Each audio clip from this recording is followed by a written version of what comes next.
Today I will be reading from the book of Isaiah chapter 30. Woe to the obstinate children, declares the Lord, to those who carry out plans that are not mine, forming an alliance but not by my spirit, heaping sin upon sin, who go down to Egypt without consulting me, who look for help to Pharaoh's protection, to Egypt's shade for refuge. But Pharaoh's protection will be to your shame. Egypt's shade will bring you disgrace. Though they have officials in Zoan and their envoys have arrived in Hanes, everyone will be put to shame because of people useless to them, who bring neither help nor advantage, but only shame and disgrace. A prophecy concerning the animals of the Negev. Through a land of hardship and distress, of lions and lionesses, of adders and darting snakes, the envoys carry their riches on donkeys' backs, their treasures on humps of camels.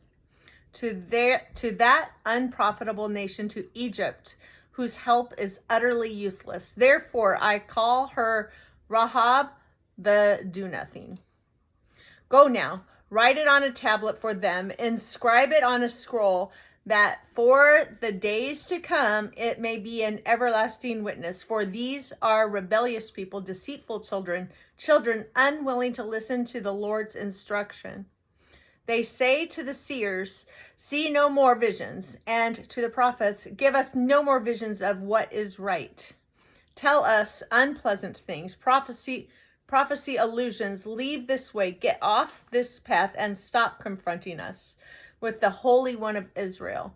Therefore, this is what the Holy One of Israel says.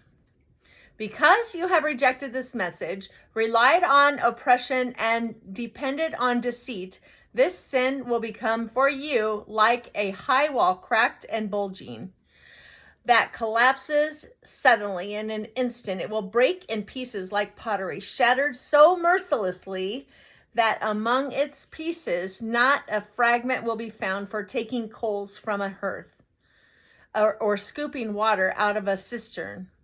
This is what the sovereign Lord, the Holy One of Israel, says. In repentance and rest is your salvation. In quietness and trust is your strength, but you would have none of it. You said, no, we will flee on horses. Therefore, you will flee. You said, we will ride off swift horses. Therefore, your pursuers will be swift. 1,000 will flee at the threat of one. At the threat of 5, you will all flee away till you are left. Like a flagstaff on a mountaintop, like a banner on a hill. Yet the Lord longs to be gracious to you. Therefore, he will rise up to show you compassion. For the Lord is a God of justice. Blessed are all who wait for him. People of Zion who live in Jerusalem, you will weep no more. How gracious he will be when you cry for help. As soon as he hears, he will answer you. Although the Lord gives you the bread of adversity and the water of affliction, your teachers will be hidden no more. With your own eyes you will see them. Whether you turn to the right or to the left, your ears will hear a voice behind you saying, this is the way, walk in it. Then you will desecrate your idols, overlaid with silver, and your images covered with gold. You will throw them away like a menstrual cloth, and say to them, away with you.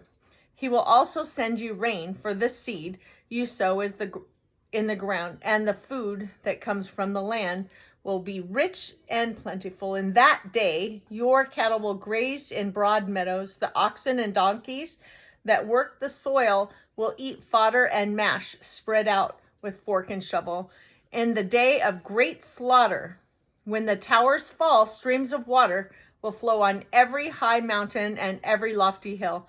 The moon will shine like the sun, and the sunlight will be 7 times brighter, like the light of 7 full days. When the Lord binds up the bruises of his people and heals the wounds he inflicted. See, the name of the Lord comes from afar. with burning anger and dense clouds of smoke. His lips are full of wrath, and his tongue is a consuming fire. His breath is like a rushing torrent, rising up to the neck. He shakes the nations in the sieve of destruction. He places in the jaws of the peoples a bit that leads them astray, and you will sing as on the night you celebrate a holy festival. Your hearts will rejoice as when people playing pipes go up to the mountain of the Lord, to the rock of Israel. The Lord will cause people to hear his majestic voice and will make them see his arm coming down with raging anger and consuming fire, with cloudburst, thunderstorm, and hail. The voice of the Lord will shatter Assyria. With his rod, he will strike them down. Every stroke the Lord lays on them with a punishing club will be to the music of timbrels and harps, as he fights them in battle with the blows of his arm. Topeth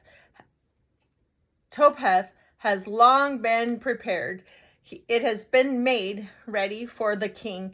Its fire pit has been made deep and wide, with an abundance of fire and wood. The breath of the Lord, like a stream of burning sulfur, sets it ablaze. Thank you.